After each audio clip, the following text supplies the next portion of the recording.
નમસ્કાર, mid day news સાથે હું છું હિના। બુલેટિનની શરૂઆત કરવી છે કે જ્યાં યુકે જવા માટે પાસપોર્ટ સાથે ચેડા કરનાર સામે ફરિયાદ દાખલ થઈ હોવાની વિગતો પ્રાપ્ત થઈ રહી છે। સંપૂર્ણ વિગતે વાત કરીએ તો ગાંધીનગરના ડીંગુચાના નરેન્દ્રસિંહ વાઘેલા સામે ફરિયાદ દાખલ થઈ છે। આરોપીએ પત્ની અને બાળકોના પાસપોર્ટમાં ચેડા કર્યા હતા। કલ્પેશ પટેલ નામના એજન્ટ પાસે કરાવ્યા હતા બોગસ સિક્કા। तपास बाद समग्र मामले पोलीस फरियाद नोंधाई होवानी विगत छे। एरपोर्ट पोलीस स्टेशन में पीआई नी फरियाद आपने जणावी दीए के ज्यां यूके जवा माटे पासपोर्ट में चेड़ा करनार सामे फरियाद दाखल थई छे।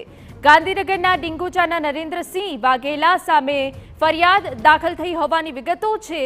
આરોપીએ પત્ની અને બાળકોના પાસપોર્ટમાં ચેડા કર્યા હતા।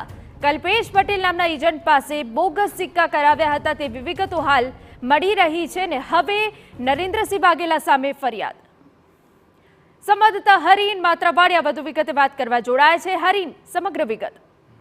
બિલકુલ, જે રીતે અલગ અલગ જગ્યાઓ પર આ પ્રમાણે મામલો સામે આવે છે ને તેવી જ રીતે વધુ એક બોગસ સહી સિક્કા બનાવીને પાસપોર્ટમાં ચેડા કરવાની ફરિયાદ છે તે એસઓજી પીઆઈ દ્વારા એરપોર્ટ પોલીસ સ્ટેશનમાં નોંધાઈ છે। યુકે જવા માટે પાસપોર્ટમાં ચેડા કરવામાં આવ્યા હતા અને ગાંધીનગરના ડીંગુચાના નરેન્દ્રસિંહ વાઘેલા સામે આ ફરિયાદ નોંધાઈ છે।